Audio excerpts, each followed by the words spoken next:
At the mating ceremony, I accidentally sat beside the Alpha King until he caught my half-wolf scent. In the heart of the kingdom, the palace of the Alpha King stretched like a jagged crown against the horizon. Tonight, the air thrummed with anticipation. The mating ceremony, a sacred ritual of power and lineage, was about to begin, and every noble, warrior, and wolf blood was called to witness it. Lyra adjusted the folds of her dark cloak, feeling the weight of both her human and wolf heritage pressing upon her. She was a half-wolf, though few knew of it and fewer still would have believed it. Her mother had been human, gentle and tender, while her father's blood had coursed with the wild strength of wolves, fierce and unyielding. Lyra had learned to hide the wolf side carefully. Her scent, her instincts, even the subtle shift in her eyes, all had to remain hidden lest she attract attention from those who might fear or exploit her. The palace gates opened before her, and the night seemed to bow as she stepped inside. Lanterns lined the marble halls, their enchanted flames casting flickering shadows that danced like restless spirits. The hum of conversation mixed with the rustle of silks and the low growl of wolves in ceremonial armor. It was a spectacle meant to impress, to intimidate, to remind all who came that the Alpha King's dominion was absolute. Lyra moved quietly, her steps soft against the polished stone. She had been instructed to sit in a section reserved for scholars and distant nobles, a place where she could observe, remain unnoticed, and record the events for her studies. Her heart thumped not with fear, but with the thrill of being near something ancient and powerful, something that pulsed with life beyond what humans could understand. And then she saw him.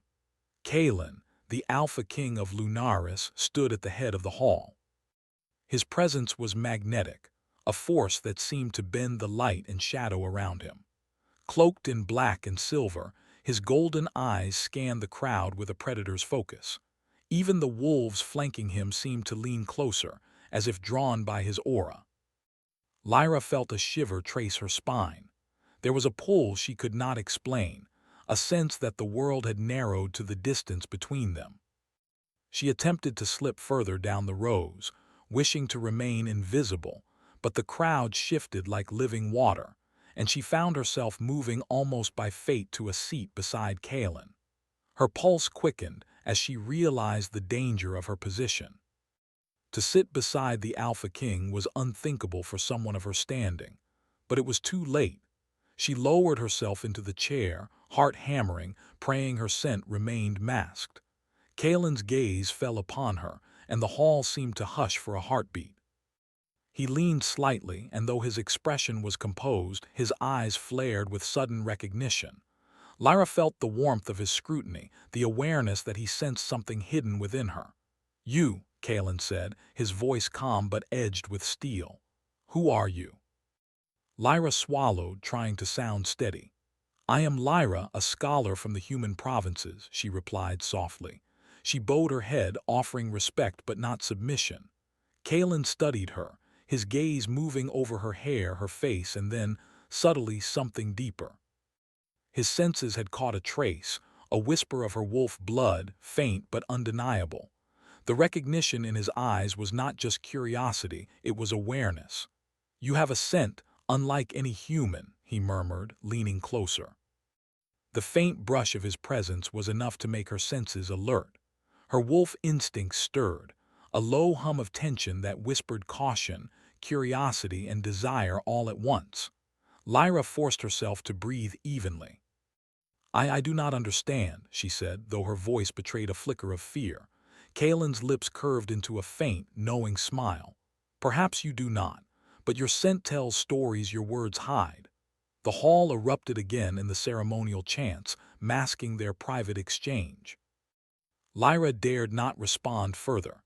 She felt the pull of his power as a living thing, pressing against her, measuring her. Around them, nobles whispered, but Kalen's attention remained on her, a silent declaration that she was no longer invisible. The ceremony continued.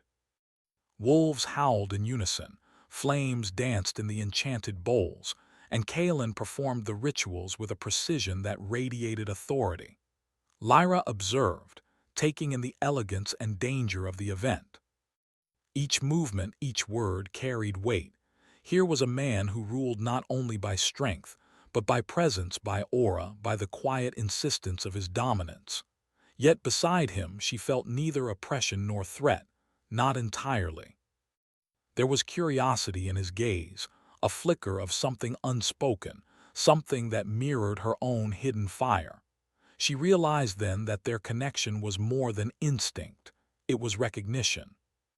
Something deep within her wolf side stirred, acknowledging him, responding to the pull of his scent, the strength that surrounded him.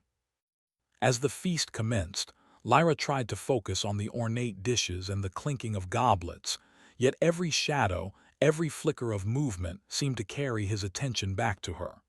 When he spoke, it was in words meant only for her. "You are not what you seem," he said, his voice low, commanding, yet gentle in its undertone. Lyra's throat tightened. "Nor are you," she whispered back, almost involuntarily. Her wolf side flared briefly, the tension in her muscles and the sharpened edge in her senses betraying her calm exterior. Kaelin's gaze narrowed slightly, not in anger but in contemplation. "Perhaps," he murmured, "perhaps there is more here than either of us expects." The rest of the evening passed in a blur of rituals, music, and murmured conversations. Lyra stayed composed, yet every instinct told her to remain wary. Around her, other nobles and wolf-bloods moved like actors in a grand play, unaware of the subtle tension growing between them. And then it happened. A wolf from the ceremonial guard approached, bearing a message for Kaelin. Its presence caused a ripple through the hall, a reminder that even in celebration, danger lingered. Kaelin read the note, his expression darkening. Lyra caught the faintest flicker of worry across his features, and for a moment the mask of the alpha fell away. She glimpsed the man beneath, the burden of leadership, the loneliness that came with it, and the sharp edge of responsibility that never slept. Her pulse thumped in sympathy, her wolf instincts recognizing a kindred strength. She longed to reach out, to offer comfort, yet feared revealing too much. Half-wolf or not, she had been taught that the Alpha King was untouchable, untamed, and often ruthless. And yet tonight he seemed almost human, a being of contradictions, dangerous, commanding, and achingly real. Kaelin turned his gaze toward her once more, his golden eyes catching hers. The world seemed to slow. Lyra felt the wolf's side within her stir, acknowledging him, responding to a sense she could neither deny nor control. "You do not belong here," Kaelin said, almost a statement, almost a question. "I do not," Lyra admitted, her voice soft but firm. She did not flee, nor did she shrink. She met his gaze, knowing that the recognition of her scent had changed everything. Kaelin leaned closer, and she caught the faintest hint of curiosity mingled with something darker, something primal that did not belong to ordinary human emotions. "And yet you are here," he said, his lips close enough that she could feel the warmth of his breath, the quiet intensity of his presence. Lyra's heart raced. Every instinct screamed caution, but a part of her, her wolf's side, thrived on the connection, the raw recognition, the thrill of being seen by someone who could sense her entirely. The ceremony drew to a close. Music swelled, the final incantations were spoken, and the Alpha King's presence remained a constant shadow at her side. Lyra rose to leave, her legs trembling slightly from the tension of the evening. Yet Kaelin's voice stopped her before she could reach the doors. "You will not hide from me," he said, his tone both command and promise. "I know who and what you are, Lyra, and soon the world will know as well." Lyra froze. Her heart thumped like a drum of warning and anticipation. She had come to the ceremony hoping only to observe, to remain unseen, and yet fate had seated her beside the Alpha King. Now, a storm was rising, one she could neither predict nor resist. As she stepped into the cool night air, the twin moons casting silver light over the palace grounds, Lyra felt the wolf within her stir. Something ancient and powerful had been awakened, something tied to Kaelin, tied to the destiny of her bloodline. And deep in her chest, an echo of longing and fear intertwined, warning her that her life would never be the same again. Above her, the stars seemed to shimmer with secrets, and a single thought pressed upon her mind. The Alpha King knew her scent. He knew her secret. And nothing could hide from him now. The night air was cool against Lyra's skin as she left the palace gardens, yet the warmth of Kaelin's gaze lingered in her mind. She could still feel it, like a fire that refused to be ignored.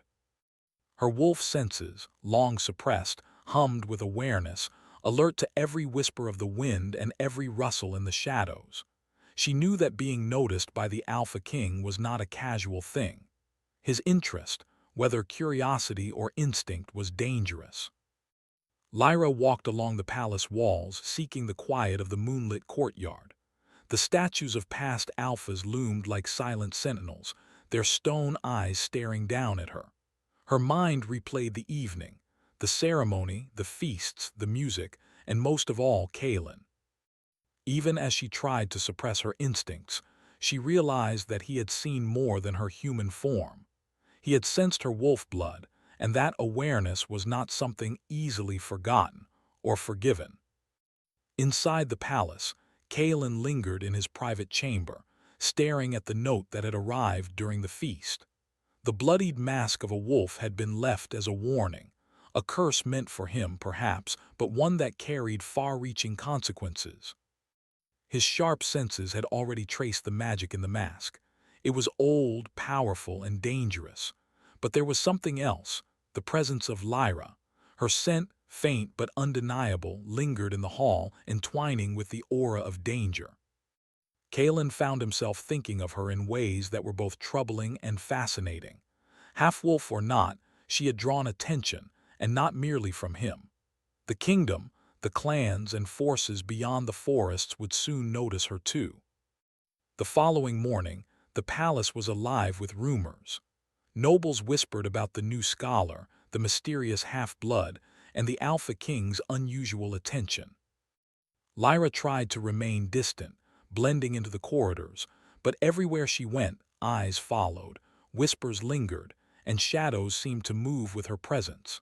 Even the servants and guards sensed something unusual, a power beneath the surface that she could not hide entirely. Kaelin sent for her. The messenger was precise, carrying the Alpha King's seal. Lyra felt her pulse quicken. She had known this moment might come, yet the reality of being summoned to the king's private chambers sent her instincts into overdrive. The corridor leading to Kaelin's chambers was wide, lined with tapestries that depicted the history of Lunaris. She passed by images of past kings and queens, battles and alliances, victories and betrayals. Each step seemed heavier, weighed down by anticipation and fear. Finally, she reached the massive doors carved with silver runes, and she hesitated for only a moment before pushing them open. Kaelin stood near the window, his silhouette framed by the rising sun. The light caught his golden eyes, making them shimmer like molten gold. His posture was relaxed but commanding, a presence that filled the room without effort. Lyra's wolf senses prickled, recognizing the strength in him, the quiet danger and the unspoken desire that hung in the air. "Lyra," he said, his voice calm, yet edged with authority. "I hoped you would come willingly." I received your summons," Lyra said, keeping her voice steady. She curtsied slightly, a gesture of respect that felt strangely formal yet necessary. Kaelin's gaze did not waver. "Do you know why I called you?" he asked, stepping closer, the faint scent of his presence brushing against her. It was earthy, wild, and commanding, stirring something deep within her. Lyra shook her head. "No, my king, I can only guess."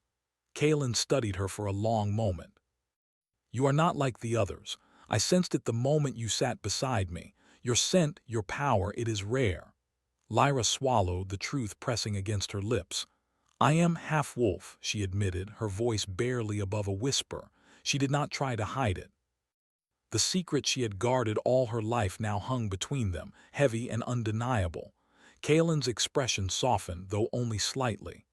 "I knew it," he said. "There was something in you, something that spoke of strength, of danger, and of a path that is not entirely human." Lyra felt a shiver run down her spine. The Alpha King's acknowledgement was both terrifying and thrilling. "I have tried to hide it," she said. "I did not want to bring trouble or attention." Kaelin's eyes darkened with thought. "The world will notice you soon enough," he said. "And not all who see your kind will wish you well."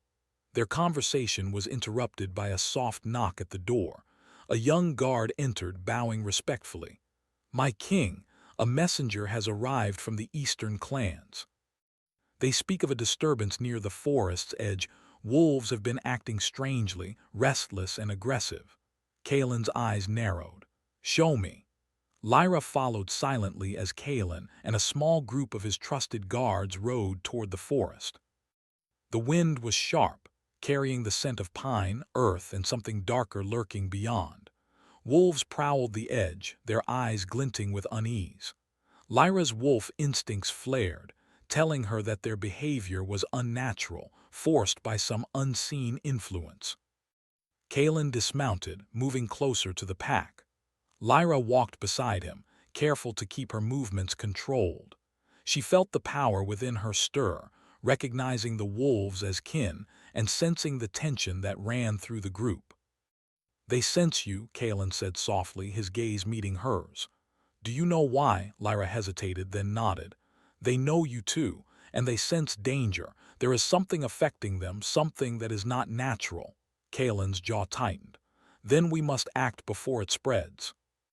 Together, they ventured deeper into the forest, following the disturbances.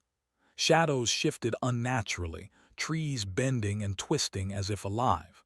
The wind carried whispers of old magic, and the forest seemed to watch them, judging their every move. Lyra's senses were alert, picking up subtle movements, the faint scent of a predator, and the soft tremble of the forest's heart. Hours passed as they tracked the source. Kaelin's presence was a steady anchor for Lyra, his strength and control a stark contrast to her restless instincts. And yet, there were moments when he glanced at her, and she felt a spark of something more: curiosity, recognition, and the pull of unspoken connection. Finally, they came upon a small clearing. At its center lay a wolf, bound in chains of shadow, struggling against the magic that held it. Its eyes burned with a mixture of fear and fury. The air was thick with enchantment, and the forest itself seemed to tremble with the weight of the curse. "This is no ordinary wolf," Kaelin said, stepping forward cautiously. "This is tied to the curse, and it is only the beginning." Lyra felt her wolf side surge within her. She stepped closer, hands trembling, heart racing. "I can help," she said. "I can reach it, guide it." Kaelin's eyes met hers.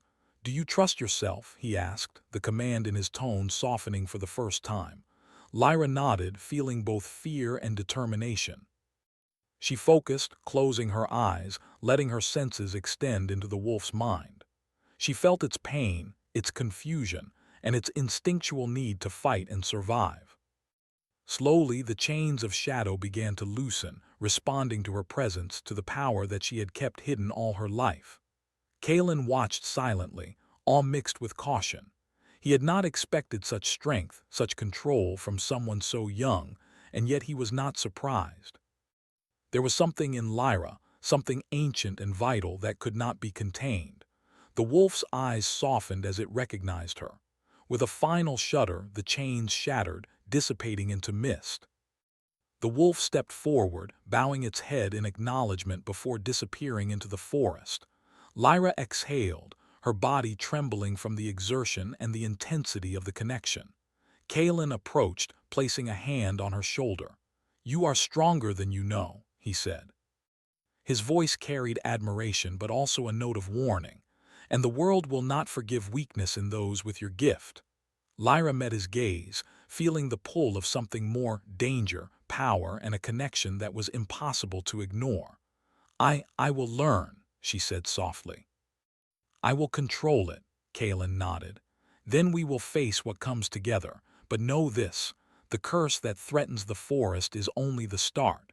There are those who would use your power and those who would destroy it. As they returned to the palace, the sun began to rise, casting gold over the horizon. Lyra felt a mix of triumph and unease. She had proven herself, yet the awareness of her power had drawn attention, not only from Kaelin but from forces she could not yet see. That night, as she lay in her chambers, Lyra could not sleep.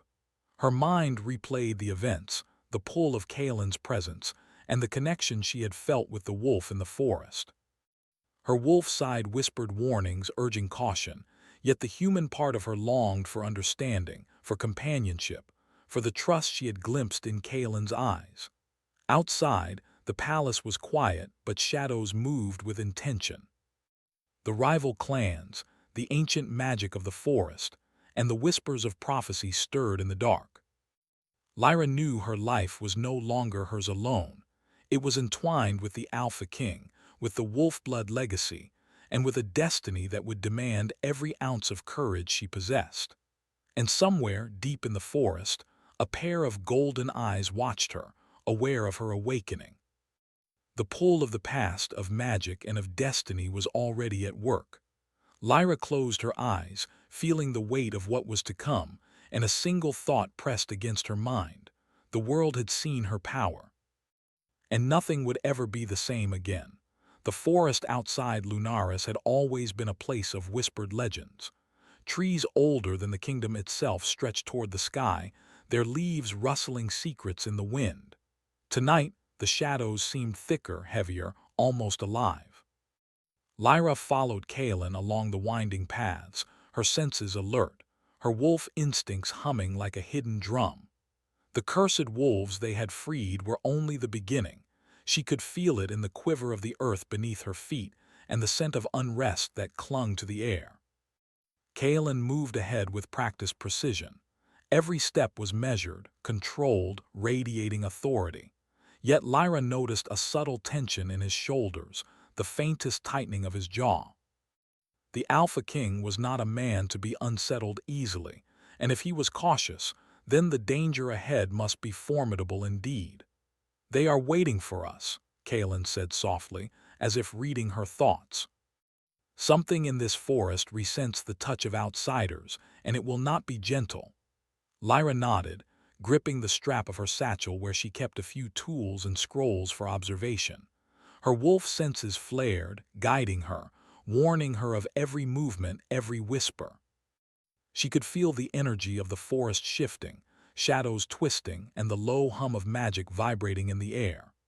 The curse was not a simple spell. It was alive, feeding on fear and anger, growing stronger with every step. As they entered a clearing, Lyra's heart caught in her chest. The ground was littered with bones, small and large, the remnants of creatures that had fallen victim to the dark energy that permeated the forest. The air was thick, heavy with the scent of decay and magic. She felt her wolf instincts stir, a low, restless growl that demanded caution. Kaelin stopped, raising a hand. "Stay close," he warned. "The closer we get, the stronger the presence becomes. Do not let it reach you." Lyra nodded, though fear trembled at the edges of her resolve. She had faced danger before, but this was different. This was ancient, something that belonged to the forest long before humans or wolves had walked upon the land. And yet, there was also a spark of excitement, a pull toward the unknown that she could not resist. They continued, moving through the twisted paths, guided by the faint glimmer of light that seemed to pulse in the center of the forest. Shadows moved at the edge of her vision, creatures unseen yet felt. Her wolf instincts were sharp, every sense heightened. She noticed patterns in the rustling of leaves, the snapping of twigs, even the distant cries of animals. Something was tracking them, waiting for the perfect moment to strike. "Kaelin," she whispered, her voice trembling slightly. "It knows we are here."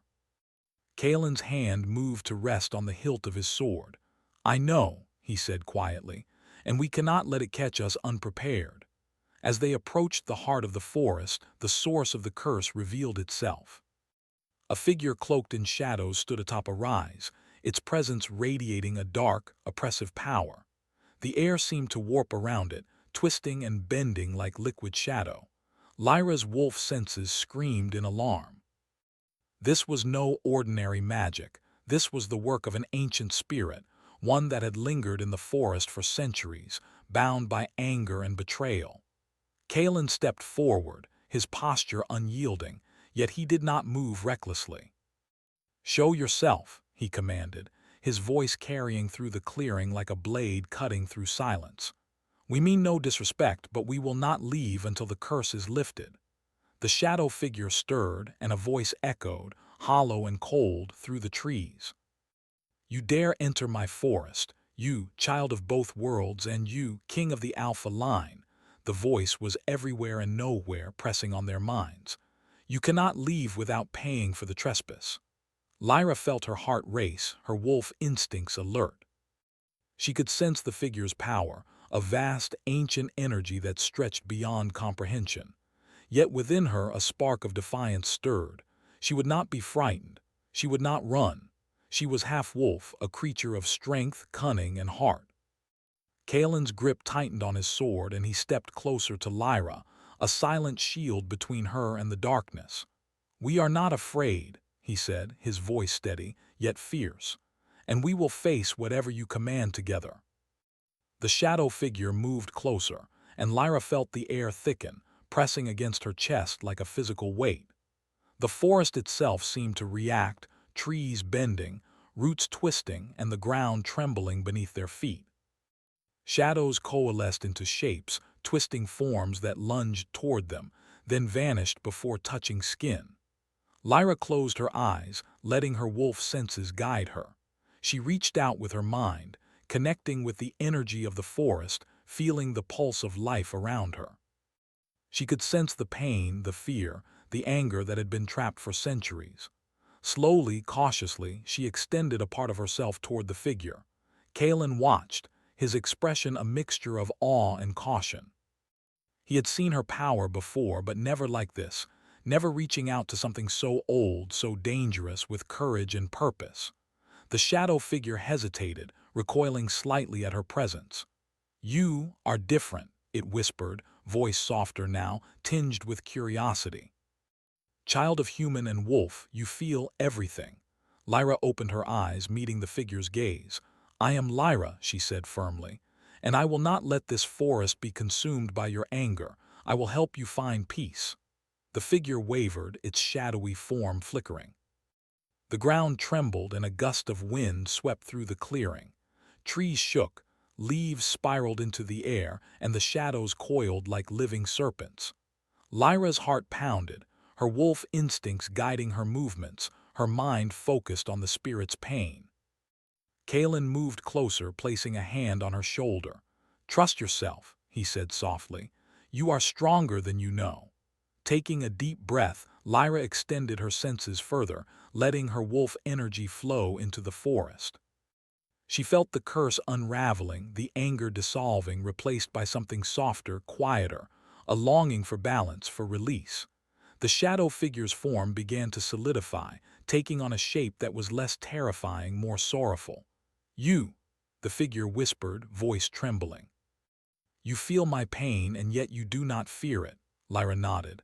"I feel it because it is part of this world, and I am part of this world too. Half human, half wolf, whole in spirit. Let me help you."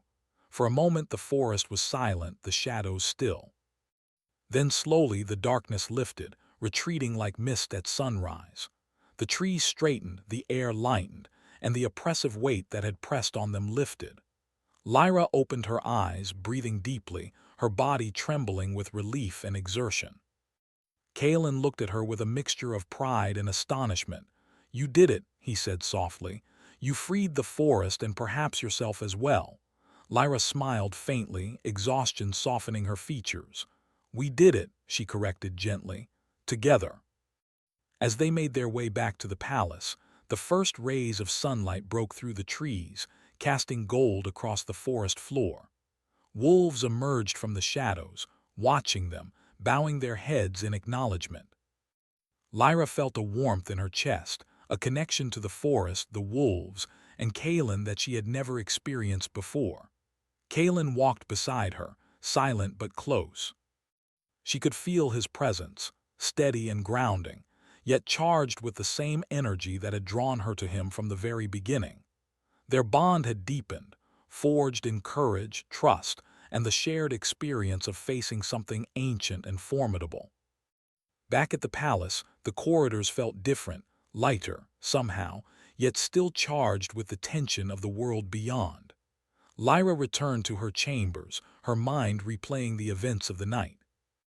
She had faced a power older than the kingdom, had connected with the spirit of the forest, and had proven to herself that she was more than just a half-blood scholar.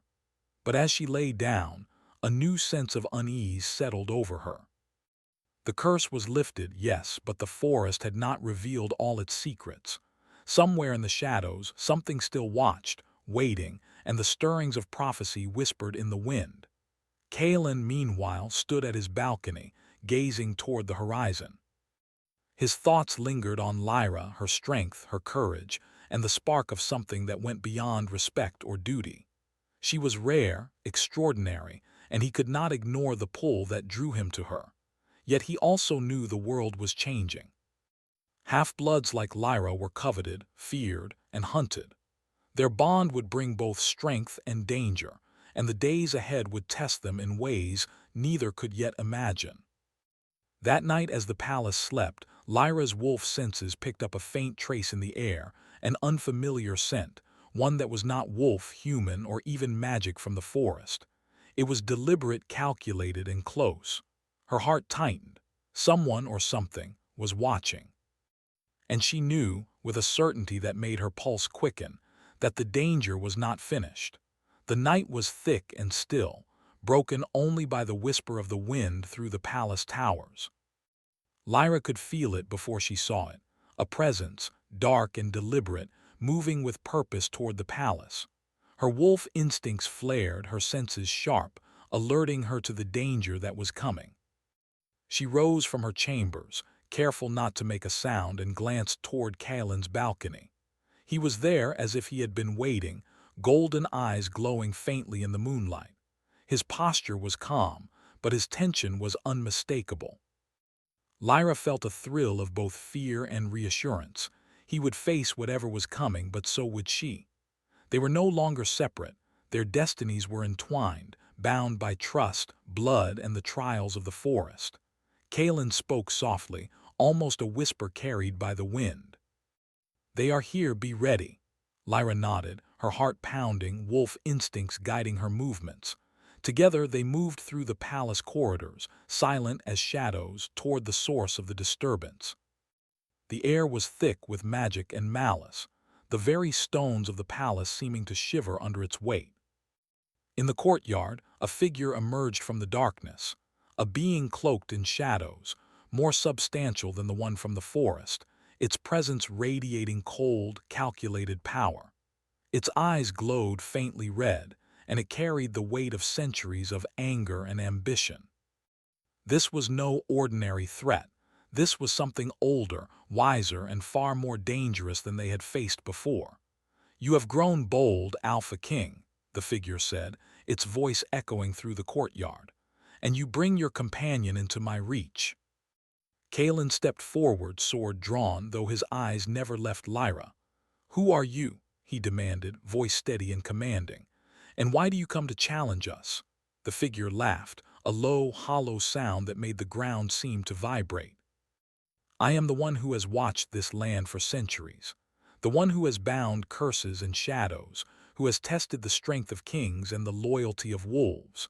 You, Lyra, are part of a prophecy I have long awaited, a half-blood who can unite or destroy. And I will see which you will choose." Lyra felt a shiver run through her. Her wolf instincts surged, and she sensed the truth of the words. The forest had been a warning, the shadows a test, and now the final challenge had arrived. But she also felt the calm presence of Kaelin beside her, his strength grounding her, steadying the storm within. "We will not be intimidated," Kaelin said, moving closer to her. "We face this together." The shadow figure shifted, and suddenly the courtyard was filled with shapes, specters, illusions of wolves and humans, twisted forms that lunged toward them. Lyra's wolf senses flared, and instinctively she stepped forward, her presence reaching into the shadows. She felt the fear, the anger, the old magic that had been bound in the figure for centuries. Slowly, she began to unravel it, guiding the energy, balancing it, merging her own power with it. Kalen fought beside her, his sword cutting through the illusions, his strength anchoring the ground beneath them. He moved with precision and authority, his golden eyes never leaving hers, silently communicating trust and unity.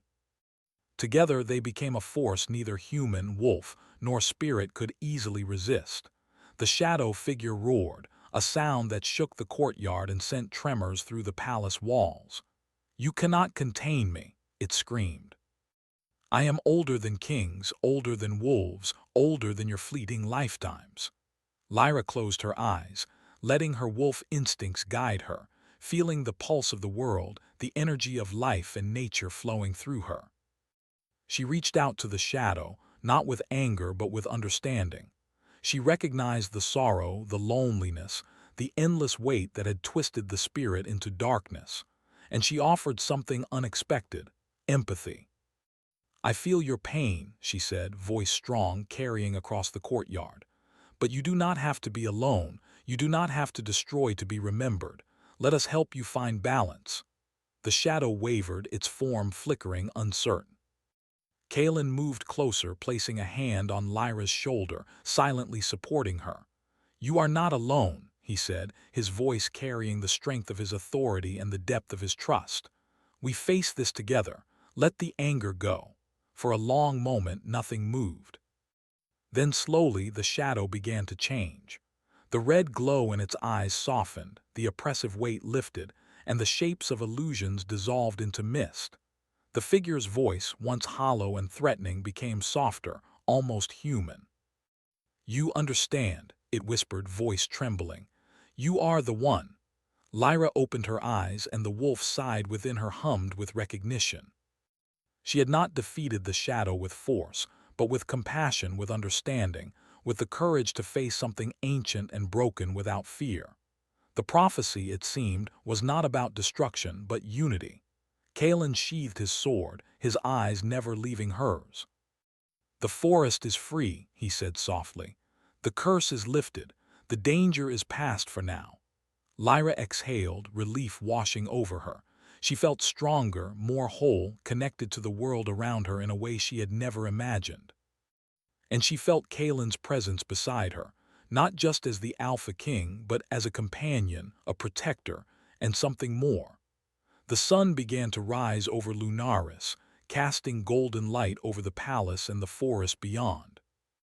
Wolves emerged from the trees, bowing their heads in acknowledgement of the new balance. Lyra could sense them, feel their respect and recognition. She was no longer hiding, no longer afraid of her wolf blood heritage. It was part of her power, her identity, and her destiny. Kalen turned to her, his golden eyes softening. "You have changed everything," he said, voice low, almost intimate. "Not just the forest, not just the kingdom, but me as well." Lyra felt her heart flutter, a mixture of awe, relief, and something deeper, something she could not name. "We changed it together," she said, her voice steady but gentle. Kalen stepped closer, their shadows merging in the morning light. "Then we face the future together," he said, a promise and a command wrapped into one. Lyra nodded, feeling a surge of courage and trust. She had faced fear, danger, and the unknown.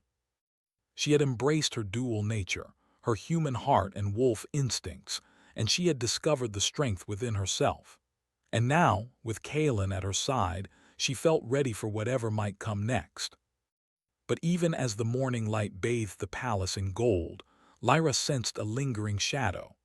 The prophecy was not finished, and the world beyond Lunaris still held challenges, dangers, and choices that would test their bond, their courage, and their hearts. Kalen seemed to sense it too. He did not speak of it, but his eyes flickered toward the horizon, where the forest stretched endlessly, dark and mysterious. There was work yet to be done, balance yet to be maintained, and threats yet to be faced. And in that moment, Lyra understood something essential. Power was not in dominance, nor strength alone. It was in trust, in empathy, and in the courage to face both the world and oneself. She had been half human, half wolf, and now she was whole, not just in body but in spirit. Kalen reached out, taking her hand. "Whatever comes," he said, "we will face it as one, alpha and wolf blood, king and companion together." Lyra squeezed his hand, feeling the warmth, the strength, and the promise of something enduring. "Together," she agreed, her voice firm, her heart steady. As they stood on the palace balcony, the kingdom awakening below them, the wind carried whispers of the past, the forest, and the stars above. The trials had forged a bond that was unbreakable, a trust that was absolute, and a connection that transcended fear and danger.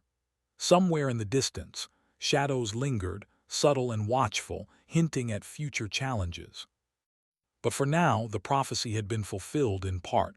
The curse had been lifted, and the Alpha King and the half-wolf scholar had discovered something far greater than victory: unity, understanding, and the awakening of a love built on courage, respect, and destiny.